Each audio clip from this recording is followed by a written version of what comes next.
દિલ્હી ખાતે આગામી તારીખ 21 જૂને અખિલ ભારતીય કોળી સમાજનું 12મું રાષ્ટ્રીય અધિવેશન યોજાશે। પૂર્વ તૈયારીઓના ભાગરૂપે ભાવનગરમાં બેઠક યોજાઈ।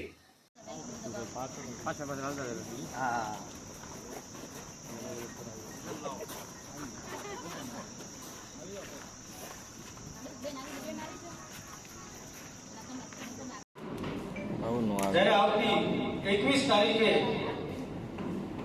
દિલ્હી રાષ્ટ્રીય અધિવેશન યોજવા જઈ રહ્યું છે, ત્યારે એના ભાગરૂપે ભાવનગર શહેર અને જિલ્લાની अखिल भारतीय कोली समाज उन्होंने भी एक संगठन खड़ा करके एक संविधान बनाया।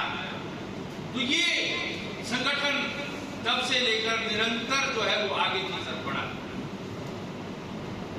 और मुझे खुशी है कि मेरे से पहले श्री अजीत भाई, जिनको आप अजीत काका के नाम से जानते हैं, 90 वर्ष से ऊपर की आयु जिनकी हो गई, आज भी वो नौजवानों की तरह स्फूर्ति से कोली समाज के लिए काम कर रहे हैं। उनके नेतृत्व में जब वो अध्यक्ष थे मेरे से पहले, तो फिर उन्होंने भी बीड़ा उठाया कि हम सूरत में अपना राष्ट्रीय जो गोल्डन जुबली है, स्वर्ण जयंती का कार्यक्रम करेंगे। उसको हमने किया और तत्कालीन राष्ट्रपति जिनके नाम से हम फख्र करते हैं, श्री रामनाथ कोविंद जी, खुशी होती है कोली समाज जब प्रसिद्ध हो जाता है। हिमाचल की बात करिए तो शिमला में ज्यारथी इलेक्शन थाय छे सांसद त्यारथी शिमला में क्यारे पण कोળી सिवाय कोई सांसद बन्यो नहीं। ए पैकीना 2 वखतना सांसद अपना राष्ट्रीय अध्यक्ष छे। त्यारबाद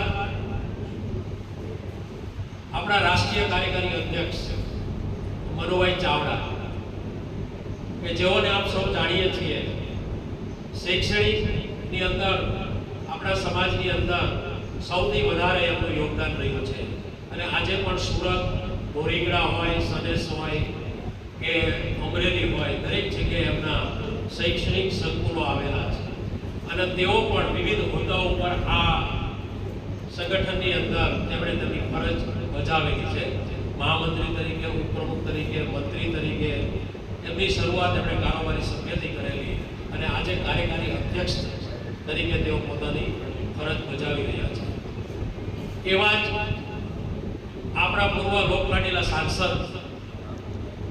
મને કહેતા જરાય એવું નહીં લાગે કે એમણે આ અખિલ ભારતીય કોળી સમાજનો ગુજરાતમાં प्रवेश जेने करायो छे, जेने एंट्री करावी छे, एवा भारतीबेन डॉक्टर भारतीबेन सियाल। आવું એટલા માટે આપણે કહું છું કે એ જિલ્લા પંચાયતના જ્યારે પ્રમુખ હતા, જિલ્લા પંચાયતના જ્યારે પ્રમુખ હતા ત્યારે એમણે આપણા રાષ્ટ્રીય પ્રમુખ માનનીય કોવિંદ સાહેબ હતા અને નારીથી મહિલાની આગેવાની નીચે એમણે નારી ચોકડીથી લઈને છેક આપણે એમની જે સ્કૂલ છે ત્યાં સુધી એમણે ભવ્ય કાર રેલી એમણે યોજી હતી, એમના માર્ગદર્શન નીચે યોજાણી હતી। એનું સમગ્ર જે લીડ છે એ એમણે કરેલું। એટલે આમ કહીએ તો ગુજરાતમાં એન્ટ્રી અખિલ ભારતીયની કરાવનાર ડૉક્ટર ભારતીબેન સિયાળ છે। એટલે એમના માટે આપણે ખાસ એમની ઉપસ્થિતિ ત્યારે આપણે વધાવી। ત્યારબાદ રીટાબેન આલાણી કે આ સંગઠનની અંદર લગભગ મારી અને એમની એન્ટ્રી આગળ પાછળ છે। હું 2-4 વર્ષ પહેલા અખિલ ભારતીયમાં જોડાયેલો અને ત્યારબાદ રીટાબેન જોડાયેલા। રીટાબેનને પણ પ્રમુખ તરીકે જે જવાબદારી આપી હતી ભારતીબેને જ આપેલી। એટલે મહિલા સંગઠન જે આજે કાર્યરત છે એમાં પણ ક્યાંક ને ક્યાંક ભારતીબેનનો મહત્વનો ફાળો છે અને રીટાબેન આલાણી છે તેઓ પણ એક વ્યવસાય આમ એન્જિનિયર છે, વિભાગ ક્ષેત્રે એમણે ખૂબ કામ કરેલું અને ત્યારબાદ અખિલ ભારતીય કોળી સમાજમાં રાષ્ટ્રીય મેમ્બર તરીકે એમની શરૂઆત થયેલી અને આ તો ગુજરાતની વાત કરવી છે કે ભાઈ ગુજરાતના પ્રશ્નો શું છે। તો ગુજરાતમાં તમને કહો કે ગુજરાતમાં કોળી ઓબીસીમાં પણ છે, એસટીમાં પણ છે રાઠવા કોળી વડોદરા જિલ્લામાં છે, સિંગલ ટ્રાઇબ્સમાં છે, આપણે બધા ઓબીસીમાં છીએ. કચ્છના કોળી સિંગલ કાસ્ટમાં હતા. એને કેશુભાઈની સરકાર આવી ત્યારે એને સિંગલ કાસ્ટમાંથી કચ્છના કોળીઓને હટાવી દેવામાં આવ્યા છે અને એ ઓબીસીમાં આવ્યા.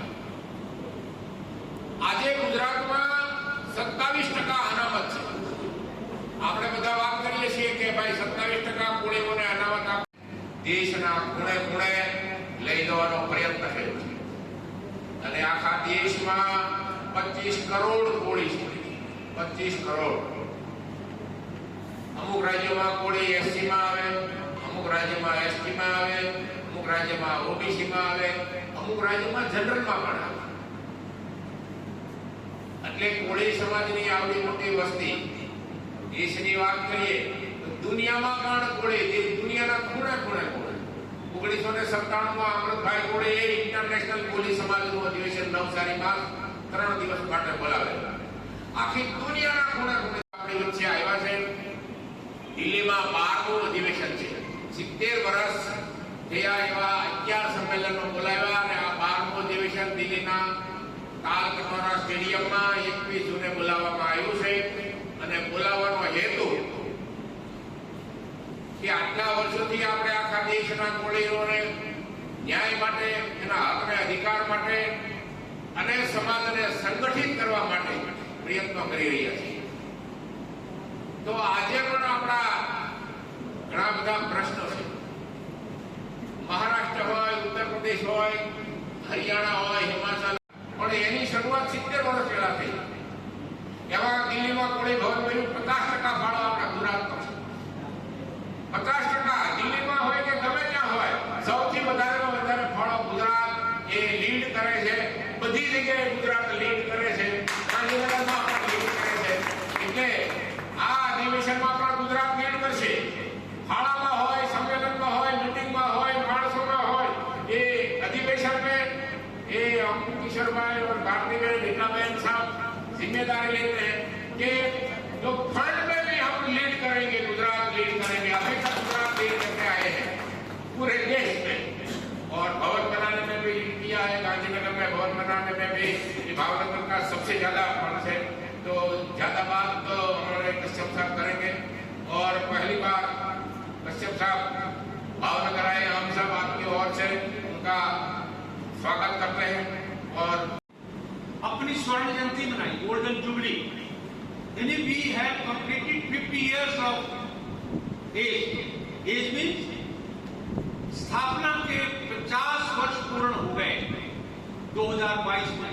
1972 में इसका रजिस्ट्रेशन हुआ और दिल्ली में हमारे जो सांसद थे उस वक्त श्री प्रताप सिंह जी, वो जहां से मैं भी सांसद रहा 2 बार, वहां के उस पहले हिमाचल प्रदेश के पहले सांसद थे कोली कास्ट से. उनके घर में ही वो बैठे हुए और उस वक्त कुल 40-45 लोग इकट्ठे हुए, इससे ज्यादा नहीं. उन्होंने सोचा कि अखिल भारतीय कोली समाज के नाम पर ये संस्था हम खड़ी करें. सारे देश में ये पता करें कहां पर कोली बसते हैं, यही पता नहीं. कोई संस्था और समाज के लिए उनका जो डेडिकेशन है वो अद्भुत है. इतने में आप समझ जाइएगा कि साहब का जो डेडिकेशन है, और मुझे वैसे तो पता था लेकिन आज उनके मुंह से मैंने सुना कि जब से वो हमारे अखिल भारतीय कोली समाज के राष्ट्रीय अध्यक्ष बने हैं तब से मुझे नहीं लगता कि पूरी रात वो कभी सोए. उनकी भी एज है, हम देख रहे हैं, फिर भी उसने अभी मुझे बताया कि मुझे लगता है कि દિલ્હી ખાતે જે અધિવેશન છે તેની રૂપરેખા શું છે? 21 જૂને દિલ્હીના તાલકટોરા સ્ટેડિયમ ખાતે અખિલ ભારતીય કોળી સમાજ રજિસ્ટર્ડ ન્યૂ દિલ્હીનું 12મું રાષ્ટ્રીય અધિવેશન મળવા જઈ રહ્યું છે. આ રાષ્ટ્રીય અધિવેશનના મુખ્ય જે આયોજક છે તે અમારા રાષ્ટ્રીય અધ્યક્ષ શ્રી વિરેન્દ્ર કશ્યપ સાહેબ છે અને આમાં અમારા જે મુખ્ય સંરક્ષકો છે, મુખ્ય સંસ્થાપકો છે એ તમામ હાજર રહેવાના છે. મુખ્ય જે અતિથિ છે તે ભારતના પૂર્વ રાષ્ટ્રપતિ શ્રી રામનાથ કોવિંદ સાહેબ છે. તથા દિલ્હીના સીએમ રેખા ગુપ્તાજી આવવાના છે અને હિમાચલ પ્રદેશના કેબિનેટ મંત્રી ધનીરામ સાંડિલ સાહેબ શ્રીને અમે પણ મુખ્ય અતિથિ તરીકે હાજર રહેવાના છે. તે ઉપરાંત આપણા ભારતના યશસ્વી વડાપ્રધાન અને ગુજરાતના લોકલાડીલા માનનીય વડાપ્રધાન શ્રી નરેન્દ્રભાઈ મોદી સાહેબને પણ અમે આમંત્રણ પાઠવવાના છે. તેમજ આપણા જે ગૃહમંત્રી સાહેબ અમિત શાહ સાહેબ છે તેમને પણ અમે આમંત્રણ પાઠવવાના છીએ અને તેઓ પણ પોતાની સમયની અનુકૂળતા પ્રમાણે હાજરી આપી શકે છે. તેમજ વિરોધ પક્ષના નેતા રાહુલ ગાંધી સાહેબને પણ અમે આમંત્રણ પાઠવવાના છે. તેઓ પણ પોતાની સમયની અનુકૂળતા પ્રમાણે હાજર રહેવાના છે. ગુજરાતમાંથી જે મુખ્ય આયોજન છે તેનું તમામ જવાબદારી આપણા ગુજરાતના આપણા કોળી સમાજના લોકલાડીલા ધારાસભ્ય માનનીય શ્રી હીરાભાઈ સોલંકી સાહેબ તથા કનુભાઈ પટેલ તેઓ સંભાળી રહ્યા છે. ગુજરાતના અમારા મહિલા પ્રમુખ ઝંખનાબેન પટેલ તથા યુવા પ્રમુખ દિવેશભાઈ ચાવડા આ તમામ જવાબદારીઓ સંભાળી રહ્યા છે. આગામી 21 જૂનના દિલ્હી ખાતે અખિલ ભારતીય કોળી સમાજનું એક મોટું સંમેલન થવા જઈ રહ્યું છે. ત્યારે અખિલ ભારતીય કોળી સમાજના મહિલા ઉપપ્રમુખ મનીષાબેન આપણી સાથે છે. તે આપણને જણાવશે કે કઈ પ્રકારનું આ આયોજન છે, કોણ કોણ તેમાં મહેમાનો આવવાના છે અને શેના માટે આ આયોજન કરવાનું છે. મનીષાબેન નમસ્કાર, તમે મહિલા ઉપપ્રમુખ છો પ્રદેશના અખિલ ભારતીય કોળી સમાજના. તો જે 21 જૂને દિલ્હી ખાતે જે અધિવેશન થવાનું છે તે બાબતે શું કહેશો? નમસ્કાર, હું મનીષાબેન રાઠોડ, એડવોકેટ, અખિલ ભારતીય કોળી સમાજ ગુજરાત રાજ્ય પ્રદેશના મહિલા ઉપપ્રમુખ. અમારે અખિલ ભારતીય કોળી સમાજ રજિસ્ટર ન્યૂ દિલ્હી દ્વારા દર 3 વર્ષે એક રાષ્ટ્રીય અધિવેશન બોલાવવામાં આવે છે. આ વર્ષે જે 12મું અધિવેશન અમારું મળવા જઈ રહ્યું છે અને આ અધિવેશન દિલ્હીના તાલકટોરા સ્ટેડિયમ ખાતે મળવા જઈ રહ્યું છે 21 જૂનના રોજ. બેન, કોણ કોણ આવવાના છે અને શું ઉદ્દેશ્ય છે આ અધિવેશનમાં અમારા મુખ્ય અતિથિ આપણા ભારતના પૂર્વ રાષ્ટ્રપતિ શ્રી રામનાથ કોવિંદ સાહેબ આવવાના છે.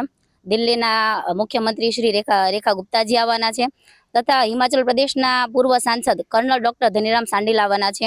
તેમજ અમે આ કાર્યક્રમમાં મુખ્ય અતિથિ તરીકે ભારતના યશસ્વી વડાપ્રધાન માનનીય નરેન્દ્રભાઈ મોદી સાહેબને પણ અમે આમંત્રણ પાઠવવાના છે.